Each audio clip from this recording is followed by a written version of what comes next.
नमस्कार दोस्तों। आज हम कक्षा 7 के अध्याय नंबर 3 जल उसके बारे में अध्ययन करेंगे। ये ज्योग्राफी के जो टॉपिक है कक्षा 7 के हमने पहले उनको स्टार्ट किया है। इससे पहले हमने 2 क्लास डाल दी है। आज हम 3 नंबर अध्याय जल के बारे में देखेंगे। उसके अंदर हम क्या क्या पढ़ेंगे पहले उसको थोड़ा सा देख लेते हैं। जैसे भारतीय संस्कृति में जल का महत्व, उसके बाद में हम देखेंगे कि विश्व की जो प्राचीन सभ्यताएं हैं जो जल के किनारे विकसित हुई है वो कौन कौन सी है, उनके बारे में अध्ययन करेंगे। उसके बाद में हम देखेंगे कि कौन कौन सी नदियों के किनारे नगर है वो स्थापित है, कौन से महासागर के किनारे हैं और कौन से झील के किनारे नगर बसे हुए हैं। उसके बाद में हम देखेंगे जल चक्र के बारे में, जिसमें हम देखेंगे कि वर्षा किस प्रकार से होती है, किस प्रकार से वाष्पीकरण होता है, किस प्रकार से भूमिगत जल होता है। जल का पूरा चक्र है उसके बारे में अध्ययन करेंगे। उसके बाद खारा और मीठा जल और जो पृथ्वी के ऊपर जो मौजूद जल है उसके बारे में अध्ययन करेंगे। उसके बाद जो अपना रहने वाला टॉपिक है वो क्या रहेगा कि जल प्रदूषण और उसको जो प्रभाव है वो और क्या कारण है जल प्रदूषण का और उनकी रोकथाम कैसे की जा सकती है, इसके बारे में अध्ययन करेंगे। इसके लिए कुछ जो शब्दावलियां हैं पहले उनको देख लेते हैं। नंबर 1 पे है सभ्यता। ये शब्दावली अपने को इस चैप्टर के अंदर देखने को मिलेगी। तो सभ्यता क्या होता है कि लोगों की स्थायी बसावट और उनकी संस्कृति, उसे ही क्या कहते हैं, सभ्यता कहते हैं। 2 नंबर पे देखते हैं वाष्पीकरण। किसी निश्चित तापमान पर जल का वाष्प के रूप में बदलना वाष्पीकरण कहलाता है। और वाष्पोत्सर्जन क्या होता है, तो वनस्पति द्वारा जल का वाष्प रूप में छोड़ना, उसे क्या कहते हैं, वाष्पोत्सर्जन। आर्द्रता या नमी क्या है कि वायुमंडल में वाष्प के रूप में जो जल की मात्रा पाई जाती है उसे आर्द्रता या नमी कहते हैं। संघनन क्या होता है, तो वायुमंडल में जलवाष्प का पुनः जल के विभिन्न रूप जैसे ओस, कोहरा, बादल आदि में बदलना संघनन कहलाता है। अपशिष्ट क्या होता है, तो व्यर्थ और बेकार पदार्थ को अपशिष्ट कहते हैं। तो ये कुछ जो शब्दावली है ये अपने इस चैप्टर के अंदर आने वाली है, उनको हमने पहले देख लिया है। अब हम इस टॉपिक को शुरू करने जा रहे हैं। तो चलिए शुरू करते हैं। अगर आप भी चैनल पे नए हैं तो प्लीज़ चैनल को ज़्यादा से ज़्यादा शेयर करें। अगर आपको वीडियो अच्छी लगे तो अपने दोस्तों तक इस वीडियो को ज़रूर शेयर करें, वीडियो को लाइक करें। चलिए शुरू करते हैं। भारतीय संस्कृति में जल का महत्व। रहीमन पानी राखिए, बिन पानी सब सून।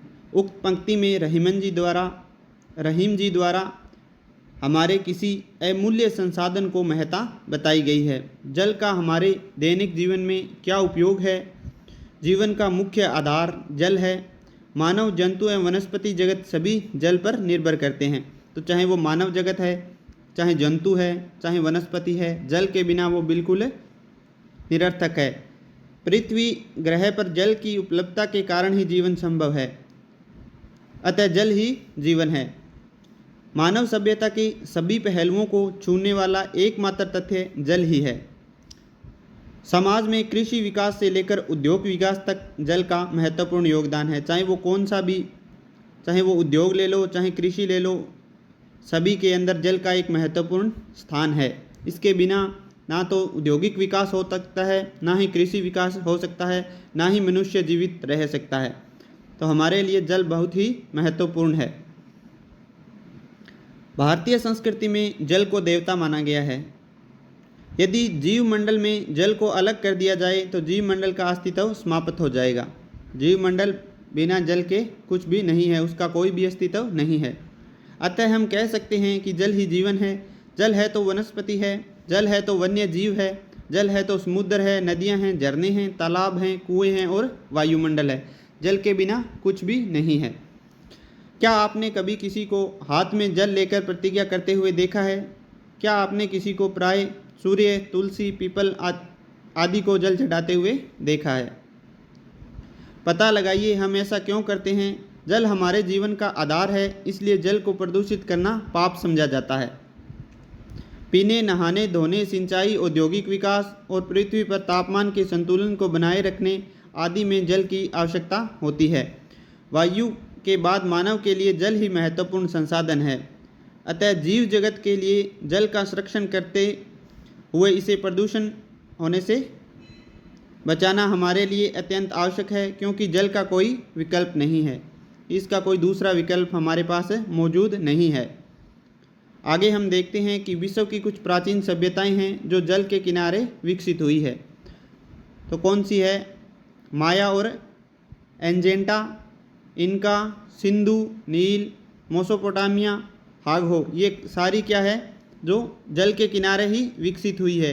इनका अध्ययन हम आगे जब देखेंगे भारतीय इतिहास, उन चैप्टर के अंदर इनका अपने विस्तार से अध्ययन करेंगे, कौन सी कहाँ पे है। तो आप हमारे साथ रेगुलर बने रहिए। मानचित्र अध्ययन से हम यह जान गए हैं कि विश्व की प्रमुख सभ्यताओं का विकास जल स्रोत के निकट हुआ है। तो जो जितनी भी सभ्यताएं हैं जहाँ भी विकसित हुई है, उसके पास जल का कोई ना कोई स्रोत जरूर रहा है। इन सभ्यताओं ने जल स्रोतों से न केवल पेयजल ही प्राप्त किया, वरन कृषि, व्यापार, परिवहन और सुरक्षा आदि सुविधाओं का भी लाभ प्राप्त किया है। अकेले पेयजल में ही नहीं, कृषि के लिए, व्यापार और परिवहन के लिए और अपनी सुरक्षा और सुविधाओं का लाभ भी प्राप्त किया है। विश्व के प्रमुख नगरों एवं कस्बों का विकास नदियों, झीलों, सागरों के तटों पर हुआ है। जो जितने भी प्रमुख नगर हैं वो कहाँ पे बसे हैं? तो या तो किसी नदी के किनारे हैं, या किसी झील के किनारे हैं, या किसी सागर के तटों पर बसे हुए हैं। जल हमारे सामाजिक, राजनीतिक, धार्मिक, सांस्कृतिक तथा व्यापारिक महत्व का केंद्र है। आगे हम देखते हैं राजस्थान की नदी तट पर बसे हुए कुछ शहर है, वो हम देख लेते हैं। तो कोटा है वो किस नदी के किनारे बसा हुआ है? तो चंबल नदी के। टोंक है वो बनास नदी के है, और उदयपुर है वो आयड़ नदी के किनारे बसा हुआ है। तो आप इन तीनों को याद रखिए। राजस्थान की दृष्टि से ये तीनों ही इम्पोर्टेंट है। जैसे कोटा हो गया वो चंबल हो गई, टोंक है वो बनास नदी के किनारे है, और उदयपुर है वो आयड़ नदी के किनारे है। अब हम देखते हैं कि नदी के किनारे जो स्थित नगर है वो कौन कौन से हैं। तो एक तरफ दिया हुआ है नगर, दूसरी साइड उसकी नदी बताई हुई है, और वो कौन से देश में है। तो इस प्रकार नदी, महासागर और झील तीनों के किनारे जो बसे हुए हैं उनके बारे में हम विस्तार से देख लेते हैं थोड़ा। दिल्ली है वो यमुना नदी के किनारे बसी हुई है, जो कौन से देश में है? तो भारत में। इलाहाबाद है वो गंगा यमुना के संगम पर है। इलाहाबाद कहाँ बसा हुआ है? तो गंगा और यमुना का जो संगम है, जहाँ पे ये दोनों मिलती है, वहाँ पे ये बसा हुआ है। लंदन है वो थेम्स नदी के किनारे है, और कौन से देश में है? ये इंग्लैंड के अंदर। रोम है वो टाइबर नदी के किनारे है, इटली में। पेरिस है वो सीन नदी के किनारे हैं, फ्रांस में। तो पेरिस कहाँ है? तो फ्रांस में। अभी जो ओलंपिक हुए हैं 2024 के, वो पेरिस में ही हुए हैं। इस हिसाब से पूछ सकता है, थोड़ा सा इम्पोर्टेंट रह सकता है, क्योंकि करंट के हिसाब से कुछ प्रश्न पूछे जाते हैं। तो पेरिस है वो सीन नदी के किनारे बसा हुआ शहर है। आगे देखते हैं महानगर बसे हुए हैं, जो कौन कौन से महासागर है उनके तट पर स्थित है। तो जो मुंबई है वो हिंद महासागर के तट पे है, चेन्नई है वो भी हिंद महासागर के तट पे है। तो मुंबई और चेन्नई दोनों ही हिंद महासागर के तट पर बसे हुए हैं। न्यूयॉर्क है वो अटलांटिक महासागर के तट पे है। ये है कहाँ? तो यूएसए में। आगे देखते हैं बीजिंग। बीजिंग है वो प्रशांत महासागर के किनारे बसा हुआ है, जो चीन देश के अंदर है। सिंगापुर भी प्रशांत महासागर में है, जो सिंगापुर देश के अंदर है। तो इस प्रकार से आपने देखा कि नगर है वो कौन कौन से महासागर के किनारे बसे हुए हैं। तो मुंबई और चेन्नई हिंद महासागर के, न्यूयॉर्क अटलांटिक के, बीजिंग प्रशांत महासागर के, सिंगापुर भी प्रशांत महासागर के। अब देख लेते हैं कुछ नगर है जो कौन कौन सी झीलों के किनारे बसे हुए हैं। तो जो श्रीनगर है वो डल झील के किनारे है। पुष्कर है वो पुष्कर झील के किनारे हैं। शिकागो है वो मिशिगन है जो झील उसके किनारे बसा हुआ है, और ये कहाँ पे है? तो यूएसए के अंदर। ऐसे ही डुलुथ है वो सुपीरियर झील के किनारे बसा हुआ है, यूएसए के अंदर। और बफेलो है वो भी इरी झील है उसके किनारे बसा हुआ है, यूएसए के अंदर। तो ये तीनों मिशिगन, सुपीरियर और इरी, ये तीन झील है वो कहाँ पे है? तो यूएसए के अंदर। इस प्रकार हमने देखा कि कौन कौन सी नदी है, उनके किनारे कौन कौन से नगर बसे हुए हैं, महासागर के किनारे कौन से नगर बसे हुए हैं और झीलों के किनारे कौन से नगर बसे हुए हैं। आगे हम देखते हैं जल चक्र के बारे में कि जल चक्र क्या होता है, किस प्रकार से जल पहले तालाबों, झीलों में, फिर आकाश में चला जाता है, फिर वर्षा के रूप में वापस आ जाता है, फिर धरती के अंदर चला जाता है। इस प्रकार से इसका किस प्रकार से जल चक्र रहने वाला है उसका अध्ययन हम करेंगे। हमारे आसपास नदियाँ, झील, तालाब, सागर, भूमिगत जल आदि प्रमुख जल स्रोत है। तो कौन कौन से जल स्रोत हो गए अपने आसपास? तो नदियाँ हो गई, झील हो गई, तालाब हो गई, सागर हो गया, भूमिगत जल हो गया। ये हमारे जल स्रोत है। इन्हें जल वर्षा से प्राप्त होता है। तो इन्हें कहाँ से जल मिलता है? तो इन्हें वर्षा से जल मिलता है। तापमान एवं पवन के कारण इन जल स्रोतों से वाष्पीकरण और वनस्पति से वाष्पोत्सर्जन होता है। तो क्या होता है? तापमान एवं पवन, यानी जैसे जैसे तापमान बढ़ता है और वायु चलती है, उसके कारण इन जल स्रोतों से वाष्पीकरण होता है, वेपोराइजेशन होता है। और वनस्पति से क्या होता है? तो वनस्पति से होता है वाष्पोत्सर्जन, ट्रांसपिरेशन होता है। किससे? वनस्पति से। और इवेपोरेशन किससे होता है? तो ये तापमान और पवन के कारण होता है। पवन को सागरों से जल वाष्प प्राप्त होता है। सागरों से तो जल वाष्प प्राप्त होता है, जिसे हम आर्द्रता कहते हैं। आर्द्रता किसे कहते हैं? तो जो पवन को सागरों से जल प्राप्त होता है उसे आर्द्रता कहते हैं। वाष्प के ऊपर उठने पर तापमान में कमी आती है, जिससे वाष्प पुनः छोटी छोटी जल बूंदों में परिवर्तित हो जाती है। इन्हीं जल बूंदों को संघनन से बादल बनते हैं। बादल किन से बनते हैं, या बादल कौन सी प्रक्रिया से बनते हैं? तो संघनन से। जो जल की छोटी छोटी बूंदें होती है उनका जो संघनन होता है, उनसे बादल बनते हैं, जिन्हें पवन एक स्थान से दूसरे स्थान पर ले जाती है। बादलों से वर्षा होती है और वर्षा का जल नदियों के माध्यम से पुनः सागरों में मिल जाता है। तो सागरों से ही तो ये जल ऊपर उठता है, वर्षा की बूंदों के रूप में पहले छोटी छोटी बूंदें बनती है, उसके बाद उनका संघनन होता है तो बादल बन जाते हैं। बादलों को पवन एक स्थान से दूसरे स्थान पर ले जाती है और उनसे वर्षा होती है, और वर्षा होने के कारण ये जल नदियों के माध्यम से होता हुआ वापस सागरों में मिल जाता है। इस प्रकार जल स्रोतों से वाष्पीकृत होकर जल विभिन्न रूपों में बदलता हुआ पुनः जल स्रोतों में आकर मिल जाता है। इस पूरी प्रक्रिया को जल चक्र कहते हैं। ये जो प्रक्रिया है उसे ही जल चक्र कहते हैं। हमने पिछले अध्याय में पढ़ा है कि विश्व में वर्षा का वितरण असमान है। विश्व के किन भागों से अधिक व किन भागों से कम वर्षा होती है। विश्व के विभिन्न प्रदेशों के जल स्रोत वर्षा के वितरण से प्रभावित होते हैं। भारत में मेघालय राज्य में स्थित मौसिनराम व चेरापूंजी विश्व में सर्वाधिक वर्षा होती है। तो विश्व में सर्वाधिक वर्षा कहाँ होती है? तो भारत के अंदर। कौन से राज्य के अंदर है? तो मेघालय में। और जगह पूछ ले तो मौसिनराम व चेरापूंजी। जबकि थार के मरुस्थल में भारत की सबसे कम वर्षा होती है। वर्षा का यह वितरण भौगोलिक कारकों द्वारा निर्धारित होता है। तो कौन से कारक है जो इसको निर्धारित करते हैं? तो भौगोलिक कारक इसको निर्धारित करते हैं। हमने पिछली कक्षा में देखा था कि कहाँ पे कितनी वर्षा होती है। अगर आपने वो वीडियो नहीं देखी है तो उसका लिंक डिस्क्रिप्शन में आपको मिल जाएगा। आप दोनों क्लास जो पहले लग चुकी है उनको ज़रूर देखें। आप सभी क्लास देखेंगे तो एक सीक्वेंस के हिसाब से अगर आप देखते रहेंगे तो बिल्कुल सटीक जानकारी आपको मिलती रहेगी।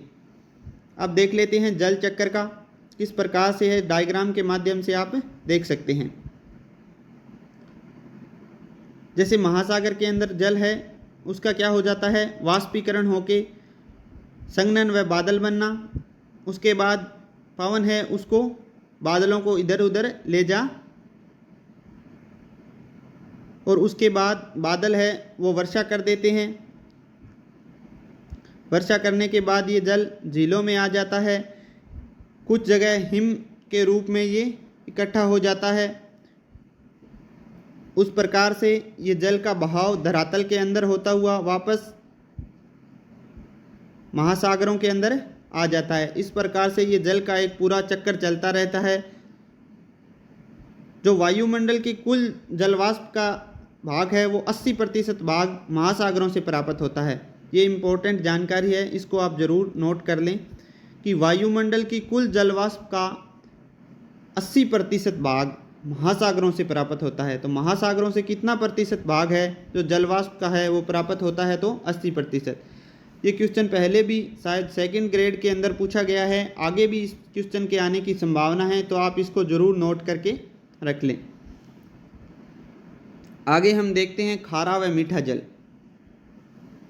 पृथ्वी पर मौजूद समस्त जल का 2.5% जल ही पीने योग्य है, जिसे मीठा या स्वस्थ जल कहते हैं।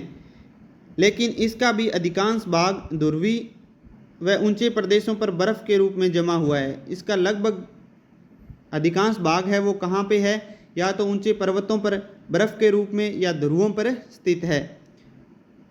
स्थल पर मीठे जल की प्रमुख स्रोत नदियाँ, झीलें, बांध, तालाब, कुएं, एनीकट, भूमिगत जल आदि हैं। तो जो मीठे पानी के जो स्रोत है जो स्थल भाग पे वो कौन कौन से है? तो या तो नदियाँ हो गई, या झीलें हो गई कुछ, या बांध हैं, तालाब हैं, कुएं हैं, या कई जगह पर जो भूमिगत जल है वो भी मीठा है। महासागरों का जल खारा होता है और इसके अंदर कितने प्रतिशत लवणता की मात्रा होती है? तो लगभग 35%, 32 से 35% इसके अंदर लवणता की मात्रा रहती है, क्योंकि इसमें लवण की मात्रा अधिक होती है। स्थल पर भी कुछ झीलों का जल खारा होता है। स्थल भाग पे भी कुछ झीलें होती है जिनका जल खारा होता है, जैसे तुर्की की वोन झील विश्व की सबसे खारी झील है। जो तुर्की के अंदर स्थित वोन झील है तो वो विश्व की सबसे खारी झील है।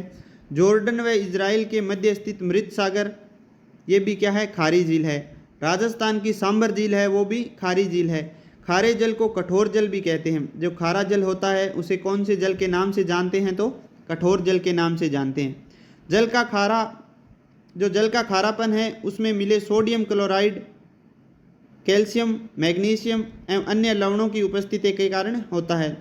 तो किसके कारण ये खारा होता है? तो एक तो NaCl सोडियम क्लोराइड, एक कैल्शियम Ca और Mg मैग्नीशियम, और कुछ अन्य लवण भी इसके अंदर मौजूद होते हैं जिसके कारण इनका जल खारा होता है।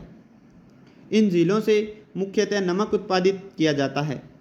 नमक उत्पादन करने के लिए झीलें काम में आती हैं। वर्तमान में वैज्ञानिकों ने ऐसी तकनीक का आविष्कार कर लिया है जिससे महासागरों के खारे जल को मीठे जल में बदला जा सकता है। मानचित्र से स्पष्ट है कि अधिकांश जनसंख्या तथा कम वर्षा वाले क्षेत्रों में प्रति व्यक्ति स्वच्छ जल की उपलब्धता कम है, जैसे भारत, सहारा मरुस्थल आदि पे। ध्रुवीय क्षेत्रों जैसे कनाडा, आइसलैंड, नॉर्वे, रूस आदि की जनसंख्या की तुलना में जल का अनुपात अधिक है। तो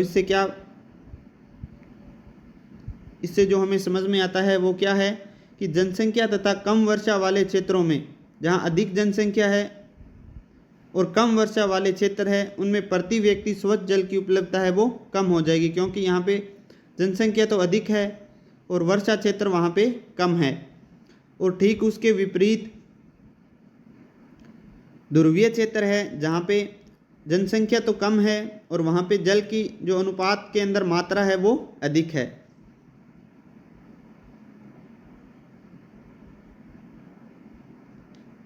ये विश्व की जो स्वच्छ जल की मात्रा है जिसकी उपलब्धता है उसके बारे में दर्शाया गया है। जहाँ पे ये कलर है जो अपने को यहाँ पे दिखाई दे रहा है, वहाँ पे क्या है कि जल की मात्रा बहुत ही कम है। और जो गहरा नीला रंग है वहाँ पे जल की मात्रा सर्वाधिक है। यहाँ पे जनसंख्या की बसावट कम है। जो ये क्षेत्र अपने को दिखाई दे रहा है यहाँ पे जनसंख्या की बसावट भी ज़्यादा है और जल की उपलब्धता कम है। आगे देखते हैं कि प्रत्येक जीव के लिए पेयजल की आवश्यकता होती है और पीने योग्य जल अलग अलग स्रोतों से प्राप्त किया जाता है। प्रत्येक प्रदेश में जल के वितरण की असमानता के साथ ही जल की गुणवत्ता भी अलग अलग होती है। असमानता तो अलग होती ही होती है, जैसे जैसे अलग अलग प्रदेशों के अंदर, और उसकी गुणवत्ता है वो भी अलग अलग होती है। कहीं जल पीने योग्य है तो कहीं खारा जल पाया जाता है। कुछ क्षेत्रों के अंदर फ्लोरिड युक्त जल भी पाया जाता है। कई ऐसे क्षेत्र हैं जहाँ पे फ्लोराइड युक्त जल पाया जाता है। जैसे राजस्थान के शेखावटी एवं दक्षिण राजस्थान में इस जल को पेयजल के रूप में उपयोग करने पर लोगों को हड्डियों संबंधी बीमारियां हो जाती है। अधिकांश शहरों, कस्बों एवं गांवों में जल वितरण पाइपलाइनों और नल के द्वारा किया जाता है, जबकि छोटे गांवों, ढाणियों में जल अधिक दूरी से कुओं व बावड़ियों से लाया जाता है। तो फ्लोराइड की जो समस्या है उसके कारण क्या हो जाता है, तो हड्डियों संबंधी रोग हो जाते हैं। जो राजस्थान के शेखावटी एवं दक्षिणी राजस्थान में ये समस्या देखने को मिलती है। जो अजमेर, नागौर इधर का जो क्षेत्र है उसको कुबड़ पट्टी के नाम से जानते हैं। वो इसी कारण से है कि वहाँ पे जल के अंदर फ्लोराइड की मात्रा अधिक है। आगे हम देखते हैं भूमिगत जल के बारे में। भूमि के अंदर जो जल मौजूद है उसके बारे में देखते हैं।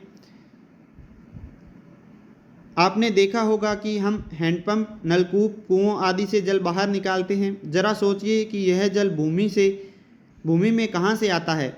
वर्षा जल जब भूमि के अंदर प्रवेश कर नीचे की कठोर चट्टानों के ऊपर एकत्रित होता है तो उसे भूमिगत जल कहते हैं। तो क्या होता है, जो वर्षा जल है वो भूमि के अंदर प्रवेश करके नीचे जो कठोर चट्टानें होती है उसके ऊपर एकत्रित हो जाता है, उसे ही भूमिगत जल कहते हैं। यही भूमिगत जल कुओं और नलकूपों को एकत्रित होता है। तो कुओं और नलकूपों में कौन सा जल होता है, जो वर्षा का जल है वही एकत्रित होता है, जिसे हम मशीनों द्वारा पुनः धरातल पर लाकर सिंचाई एवं दैनिक उपयोग में लाते हैं। विश्व के विभिन्न हिस्सों में भूमिगत जल की गहराई भिन्न भिन्न है। अलग अलग हिस्सों पे इसकी गहराई भी अलग अलग है। मरुस्थलीय क्षेत्र में भूमिगत जल अधिक गहराई में पाया जाता है, जबकि मैदानी व समुद्री तटवर्तीय क्षेत्रों में भूमिगत जल कम गहराई में पाया जाता है। तो जो मरुस्थलीय क्षेत्र है वहाँ तो ये जल है काफ़ी नीचे पाया जाता है, और जो समुद्री और तटीय क्षेत्र है वहाँ पे क्या है कि ये जल लगभग उसकी तुलना में काफ़ी ऊपर पाया जाता है। भूमिगत जल स्तर में ऋतुओं के अनुसार भी परिवर्तन आता है। वर्षा ऋतु में भूमिगत जल कम गहराई पर व ग्रीष्म ऋतु में अधिक गहराई पर पाया जाता है। अब जैसे वर्षा ऋतु है तो उसके अंदर ये धरती के अंदर वर्षा के कारण जो जल जाता है उससे उसकी जो ऊंचाई है वो ऊपर की ओर बढ़ती जाती है, जल ऊपर आता जाता है तो उसकी गहराई कम होती जाती है। और जब ग्रीष्म ऋतु आती है हम जल ज़्यादा बाहर निकाल लेते हैं, उसकी वजह से वहाँ पानी नीचे चला जाता है। वर्तमान में विश्व में भूमिगत जल में लगातार कमी आ रही है, जिसका कारण वर्षा का कम होना, अधिक सिंचाई उपयोग में जल की बढ़ती मांग व जनसंख्या वृद्धि के कारण जल का अत्यधिक दोहन है। इस कारण भूमिगत जल का स्तर तेजी से घटता जा रहा है। भूमिगत जल से कमी होने से हमारे जीवन पर क्या प्रभाव पड़ेगा, जरा सोचिए। इससे हमें क्या नुकसान होने वाले हैं उसके बारे में आप अंदाज़ा लगा सकते हैं। आगे हम देखते हैं जल प्रदूषण। जल प्रदूषण क्या है? प्रकृति द्वारा प्रदत्त शुद्ध जल में यदि कोई अवांछनीय तत्व मिल जाते हैं तो वह जल पीने योग्य व मानवीय उपयोग के लिए अनुपयुक्त हो जाता है। इसे ही जल प्रदूषण कहते हैं। उसके अंदर कोई अशुद्धि मिल जाए या अवांछनीय तत्व मिल जाता है तो वह जल क्या होता है, प्रदूषित हो जाता है। प्रकृति प्रदत्त जल मानवीय गतिविधियों के कारण प्रदूषित हो जाता है। प्रदूषित जल द्वारा अनेक रोग उत्पन्न होते हैं जो स्थलीय एवं जलीय जीवों पर प्रतिकूल प्रभाव डालते हैं। जल में उपलब्ध घुलनशील ऑक्सीजन की कमी हो जाती है। जल प्रदूषण भी जल संकट का कारण है। तो एक जल संकट का ये भी एक कारण है कि उसके अंदर जो क्या है कि जल के जो उपलब्ध घुलनशील ऑक्सीजन है उसकी मात्रा में कमी आ जाती है, उससे अनेक प्रकार की बीमारियां फैल सकती है। जल प्रदूषण के कारण हैं उसके प्रभाव, उसका क्या कारण है और उसका क्या प्रभाव है। शुद्ध जल अनेक कारणों से प्रदूषित होता है। उनमें प्रमुख कारण कल कारखानों एवं उद्योग से निकले ठोस अपशिष्ट पदार्थ तथा रासायनिक तत्व जल में डालना, घरेलू अपशिष्ट पदार्थों को जल में डालना, कृषि में रासायनिक उर्वरक और कीटनाशक दवाइयों का प्रयोग कर जलाशयों पर कपड़े धोना एवं पशुओं को नहलाने, खुले में शौच, महासागरों में जहाज़ों से तेल रिसाव आदि प्रदूषित जल हमारे लिए अनुपयोगी हो जाता है। तो ये कारण है कि जल प्रदूषण किस किस प्रकार से होता है। प्रदूषित जल के पीने के कारण अनेक बीमारियां उत्पन्न हो जाती है। जल के साथ घुले प्रदूषित तत्व फसलों व जलीय जीवों को भी हानि पहुंचाते हैं। वर्तमान स्थितियां विश्व में निकट भविष्य में भारी जल संकट की तरफ संकेत करती है। आज विश्व में हर 6 में से एक व्यक्ति स्वच्छ जल के लिए जूझ रहा है। तो 6 व्यक्तियों में से एक व्यक्ति ऐसा है जिसे स्वच्छ जल पीने के लिए नहीं मिल रहा है। सन 2050 तक जब विश्व की आबादी 9 अरब होने का अनुमान है, तब लगभग आधे से अधिक लोग भीषण जल संकट से जूझ रहे होंगे। एक अनुमान के अनुसार सन 2020 तक दुनिया की आधी आबादी शहरी क्षेत्रों में रह रही होगी। ये एक अनुमान लगाया गया था कि लगभग 2020 तक क्या है, जो आधी आबादी है वो शहरी क्षेत्रों में चली जाएगी। लगातार बढ़ रही शहरी जनसंख्या जल पहुंचाने एवं कठिन चुनौती है। तो जो लगातार शहर के अंदर जनसंख्या बढ़ रही है, वहाँ तक जल पहुँचाना हमारे लिए एक बहुत ही बड़ी चुनौती है।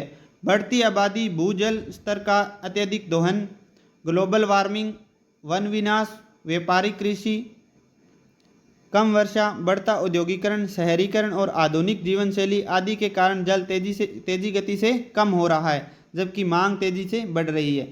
जिस चीज़ की मांग जितनी तेज़ी से बढ़ेगी वह चीज़ उतनी ही तेज़ी से कम होती चली जाएगी। तो जल हमारे लिए बहुत ही इम्पोर्टेंट है। इसका उपयोग हमें एक निश्चित मात्रा में करना चाहिए। इसको ज़्यादा व्यर्थ नहीं बहाना चाहिए। आगे हम देखते हैं जल प्रदूषण को रोकने के क्या क्या उपाय हैं। जल प्रदूषण को रोकने के लिए आप क्या करेंगे? तो जल प्रदूषण को रोकने के प्रयास व्यक्तिगत एवं प्रशासनिक दोनों स्तर पर किए जा सकते हैं। जनता का जागरूक होना एक सशक्त उपाय है जो जल प्रदूषण को दूर कर सकता है। प्रत्येक नागरिक को जल प्रदूषण नहीं करने एवं उसे रोकने का हर संभव प्रयास करने के प्रति जागरूक होना चाहिए। सार्वजनिक जलाशयों में स्नान, कपड़े धोना, पशुओं को नहलाना आदि नहीं करना चाहिए। रासायनिक खाद के प्रयोग को कम करना चाहिए। तो ये कुछ उपाय हैं जिनके द्वारा हम जल प्रदूषण को रोक सकते हैं। प्रशासनिक स्तर पर भी जल संरक्षण के उपाय किए जा सकते हैं। नगरों के सीवरेज के जल को जलाशयों में मिलने से पहले ही साफ करके पुनः उपयोग योग्य बना दिया जाए। ठोस शहरी कचरे का निस्तारण जल स्रोत में न करके अन्यंतर बजर एवं अनुपयोगी भूमि पर किया जाए। जल प्रदूषण फैलाने वाली औद्योगिक इकाइयों व नागरिकों को प्रति सख्त कानून बनाने चाहिए।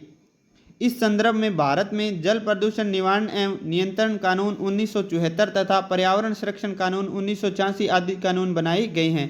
तो ये बहुत इंपॉर्टेंट है दोनों कानून। इनकी आप डेट जरूर याद रखें कि कौन कौन से कानून जो बनाए गए हैं।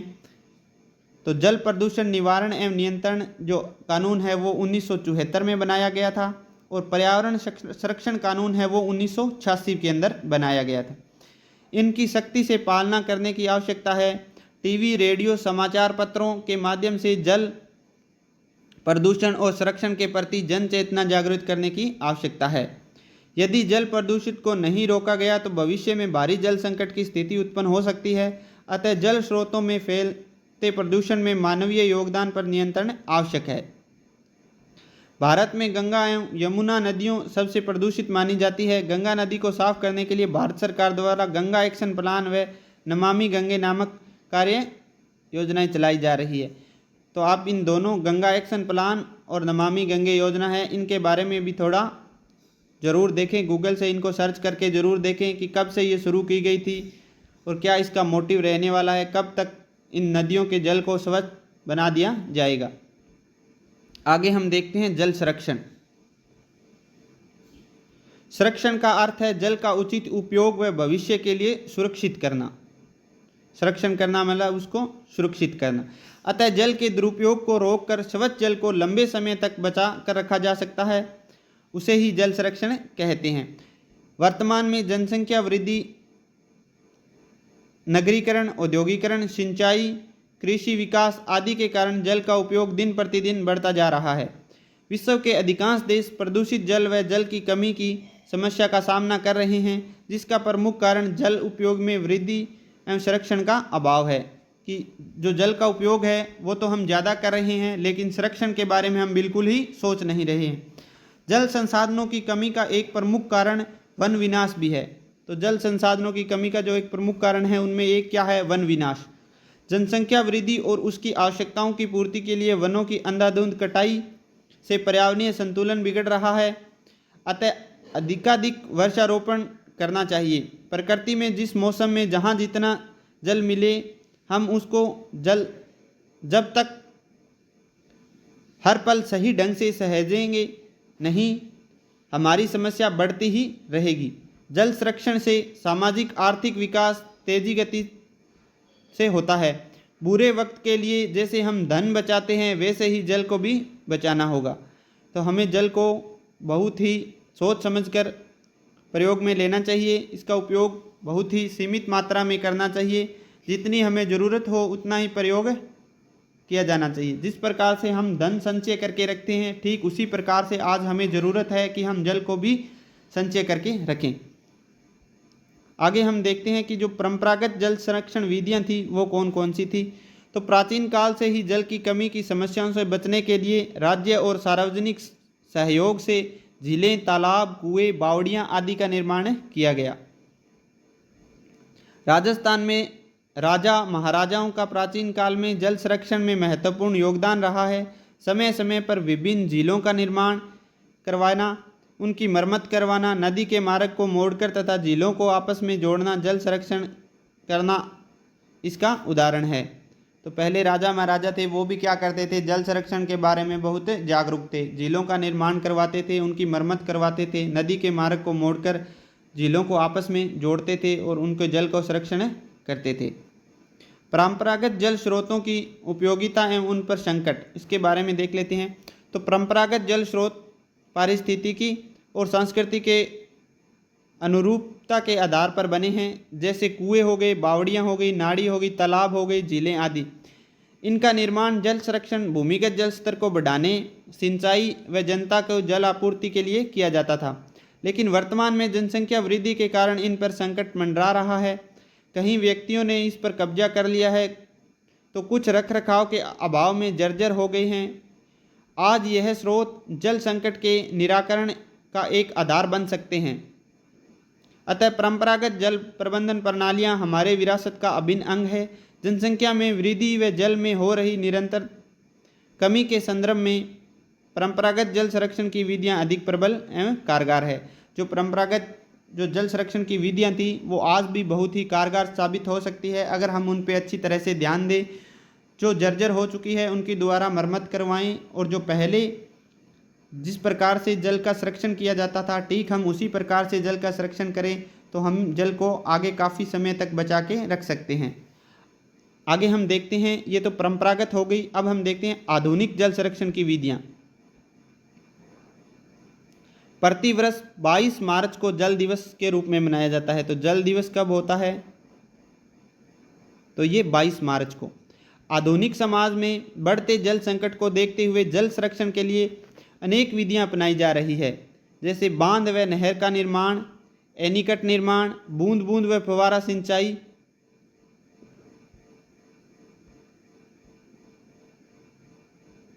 दूषित जल को साफ करने, पुनः उपयोग में लेना, जन जागृति फैलाना आदि जो कार्य किए जा रहे हैं वो आधुनिक जल संरक्षण की विधियों के अंदर आते हैं।